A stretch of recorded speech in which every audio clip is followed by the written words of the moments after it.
Assalamualaikum, selamat pagi. Okey, bertemu saya sekali lagi, Cikgu Saiz anda untuk minggu yang ketiga. Okey, pada minggu ini kita akan menyambung sesi pembelajaran kita pada minggu lepas, iaitu kita akan melihat topik 1.2 makmal sains anda. Okey, pada subtopik kali ini anda akan mempelajari adas-adas dalam makmal beserta fungsinya. Yang kedua, kita akan belajar simbol-simbol bahan berbahaya dalam makmal. Dan yang ketiga, kita akan melihat peraturan-peraturan keselamatan dalam makmal. Okey, jom kita lihat kepada alat adas dalam makmal. Okey, saya percaya ada di antara anda masih lagi mengenali adas-adas dalam makmal yang telah anda pelajari di sekolah rendah. Okey, jom kita lihat satu persatu. Okey, yang pertama. Okey, ini adalah gambar rajah tabung didih. Okey, tabung didih berfungsi untuk memanaskan bahan kimia dalam kuantiti yang kecil. Okey, seterusnya. Okey, ini ialah tabung uji. Tabung uji mempunyai bentuk yang sama seperti tabung didih. Yang berbeza ialah saiz tabung uji lebih kecil berbanding dengan tabung didih. Okey, tabung uji berfungsi untuk mengisi bahan kimia dalam kuantiti yang kecil. Okey, seterusnya bikar. Okey, bikar berfungsi untuk mengisi bahan kimia dalam kuantiti yang besar. Okey, seterusnya.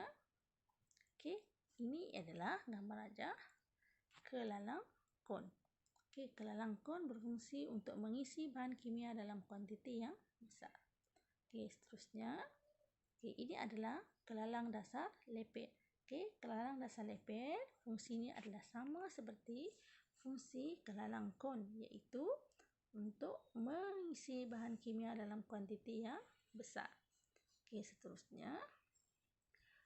Silinder penyukat. Okey, silinder penyukat berfungsi untuk menyukat isi padu cecair. Okey, seterusnya. Okey, ini adalah gambar rajah buret. Okey, buret berfungsi untuk menyukat isi padu cecair dengan tepat. Okey, seterusnya. Pipet. Okey, pipet juga berfungsi untuk menyukat isi padu cecair, tetapi pipet menyukat isi padu cecair yang tetap. Okey, saya harap anda boleh membezakan di antara silinder penyukat, buret dengan pipet. Okey, ketiga-tiganya berfungsi untuk menyukat isi padu cecair, tapi berbeza dari segi ketepatannya. Okey, seterusnya. Okey, tungku kaki 3. Tungku kaki 3 berfungsi untuk menyokong radas semasa pemanasan. Okey, seterusnya. Kasa dawai. Okey, kasa dawai berfungsi untuk kasa dawai fungsinya ialah untuk menyebarkan haba dengan sekata semasa pemanasan. Okey, seterusnya. Corong turas. Okey, corong turas berfungsi untuk menuras atau mengisi pepeja tidak larut daripada campuran. Okey, menuras atau menapis pepeja tidak larut daripada campuran. Okey, fungsi untuk penurasan atau menapis. Okey, jadi pepeja tak larut akan tinggal pada bahagian atas dalam kertas turas. Bila kita menggunakan corong turas, kita akan guna bersama dengan kertas turas. Jadi, pepeja yang tak larut tadi dia akan terperangkap pada kertas turas dan cecair yang larut tadi dia akan melalui corong turas dan masuk ke dalam bikar di bawahnya. Okey, seterusnya balang gas. Okey, balang gas berfungsi untuk mengumpul gas semasa kita menjalankan eksperimen. Okey, seterusnya kaki retort. Okey, kaki retort berfungsi untuk memegang atau menyokong sesuatu radas semasa kita menjalankan eksperimen. Okey, seterusnya piring sejat. Okey, piring sejat digunakan untuk tujuan penyejatan semasa proses semasa kita menjalankan eksperimen. Okey. Adakah anda kenal dengan simbol-simbol di sebelah kanan ini? Okey, ini adalah simbol-simbol bahan berbahaya dalam makmal. Okey, kenapa mesti ada simbol-simbol ni dalam makmal? Okey, jadi tengok yang pertama. Okey, kenapa perlu ada simbol-simbol ni dalam makmal? Kerana kebanyakan bahan kimia yang kita gunakan dalam makmal sains adalah berbahaya.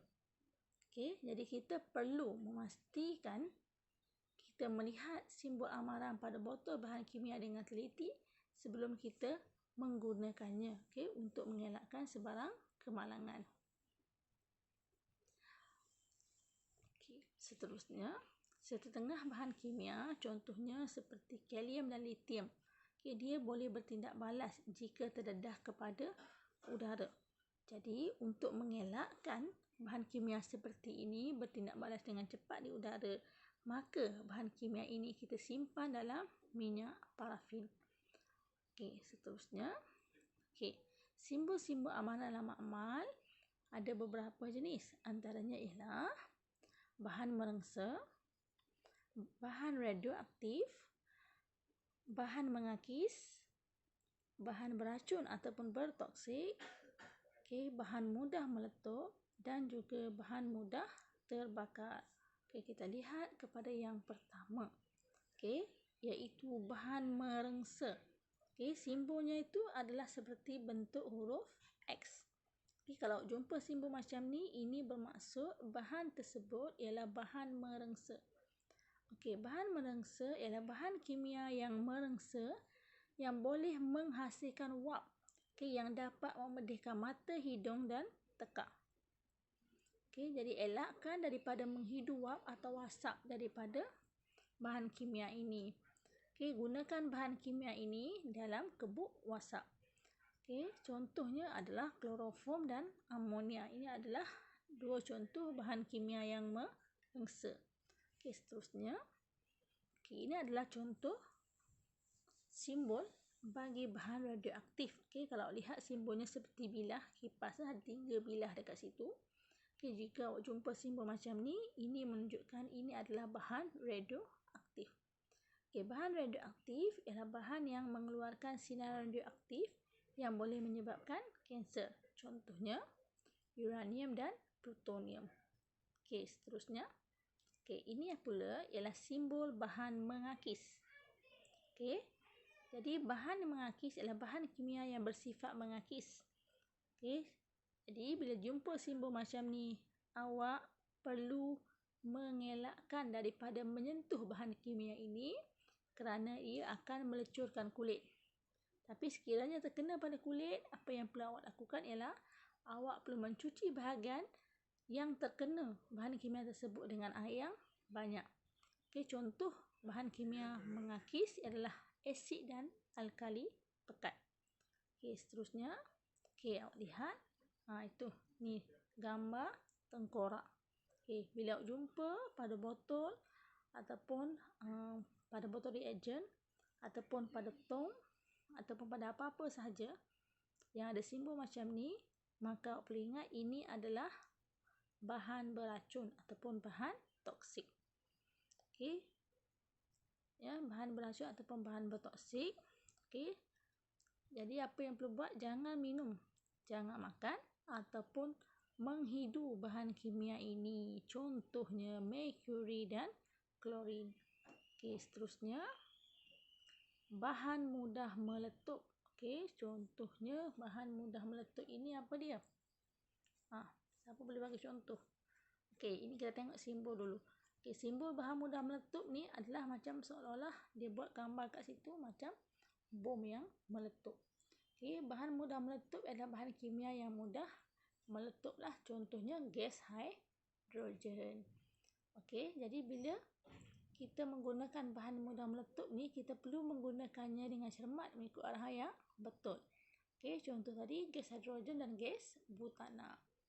Okey, seterusnya bahan mudah terbakar. Okey, bahan mudah terbakar simbolnya adalah dilukis gambar rajah api. Okey, jadi jumpa gambar simbol macam ni, Awak tahu ini adalah bahan mudah terbakar. Okey. Jadi apa itu bahan mudah terbakar? Bahan mudah terbakar ialah bahan yang mudah menguap dan terbakar. Okey. Jadi jauhkan bahan ini daripada sumber api ataupun sumber haba. Contohnya apa dia? Contohnya alkohol. Okey, alkohol ni dia mudah terbakar. Jadi perlu jauhkan daripada sumber haba ataupun sumber bahan api dan perlu gunakan bahan ini mengikut arahan dengan cermat.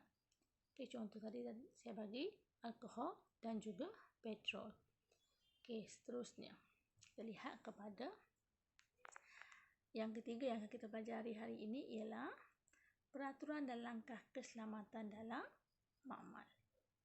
Okey, jadi untuk mengelakkan kejadian yang tidak diingini ataupun untuk mengelakkan kemalangan dalam makmal, kita perlu sentiasa mematuhi peraturan dan langkah keselamatan dalam makmal.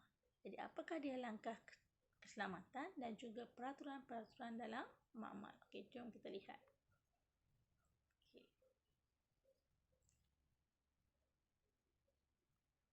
Okey, peraturan dalam makmal. Okey, yang pertama, yang paling penting sekali, jangan masuk ke dalam makmal tanpa kebenaran guru. Okey, yang kedua, jangan mulakan eksperimen sebelum diarahkan oleh guru. Yang ketiga, baca arahan dan fahami arahan eksperimen terlebih dahulu. Yang keempat, gunakan semua bahan kimia dan peralatan dengan betul dan cermat. Seterusnya, okey, peraturan seterusnya ialah dilarang makan dan minum dalam makmal.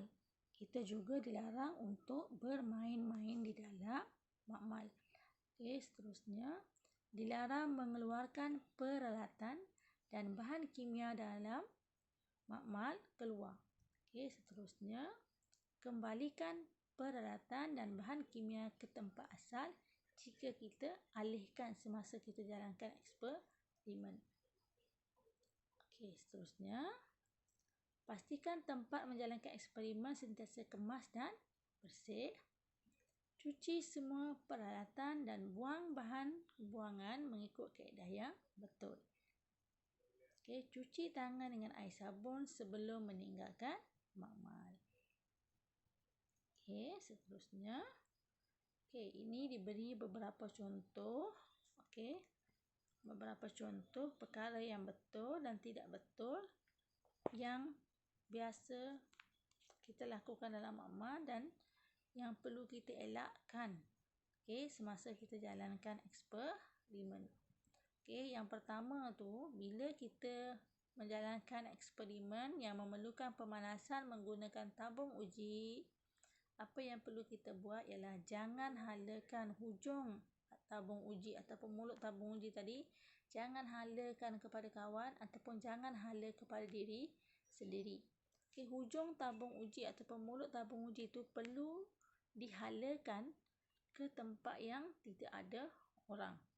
Okey, yang kedua, okey, jika kita menjalankan eksperimen menggunakan bahan yang mudah terbakar, jadi apa yang perlu kita buat, elakkan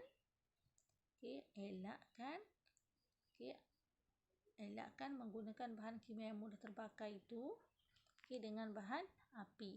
Jauhkan dia daripada sumber api ataupun sumber haba. Yang ketiga, kita perlu memakai cermin pelindung mata ketika mencampurkan atau memanaskan bahan kimia. Yang keempat, jangan merasa atau menghidu bau kecuali dibenarkan oleh guru. Jika berlaku kemalangan dalam makmal, apa yang perlu kita lakukan? Yang pertama, jika berlaku kemalangan dalam makmal, kita tidak perlu panik. Yang perlu kita lakukan ialah yang pertama, contoh jika berlaku kebakaran dalam makmal. Okey. Jika kita mampu, kita matikan suis elektrik. Okey, jika tak mampu, kita terus beritahu kepada guru atau pembantu makmal dan berlari keluar daripada makmal. Okey, yang kedua, okey, jika ada bahan kimia yang tertumpah ataupun botol bahan kimia jatuh, pecah. Okey, kita perlu laporkan dengan segera kepada guru dan berhati-hati supaya bahan kimia yang tertumpah tadi tidak terkena kepada tangan ataupun anggota badan kita. Yang ketiga, jika ada bahan kimia termasuk dalam mulut, apa yang perlu kita buat? Kita perlu berkumur dengan air yang banyak. Jika ada bahan kimia yang terkena pada bahagian badan kita yang lain, contohnya terkena tangan, kita perlu bilas bahagian yang terkena bahan kimia tadi dengan air yang banyak. Jadi itulah dia perkara yang perlu kita ambil perhatian. Peraturan yang perlu kita patuhi semasa berada di dalam makmal. Jadi itulah sahaja tajuk perbincangan kita pada hari ini, iaitu yang pertama tadi kita telah mengenali beberapa adat-adat dalam makmal berserta fungsi. Yang kedua, kita telah melihat simbol bahan kimia berbahaya dan contohnya. Dan yang ketiga, kita melihat peraturan keselamatan dalam makmal. Saya harap anda dapat mempelajarinya dengan baik dan anda juga boleh merujuk kepada buku teks anda sebagai rujukan utama. Saya harap anda dapat menyiapkan tugasan yang akan saya lampirkan sekejap lagi dalam grup. Dan hantar tugasan itu pada hari ini. Sekian. Assalamualaikum dan selamat pagi.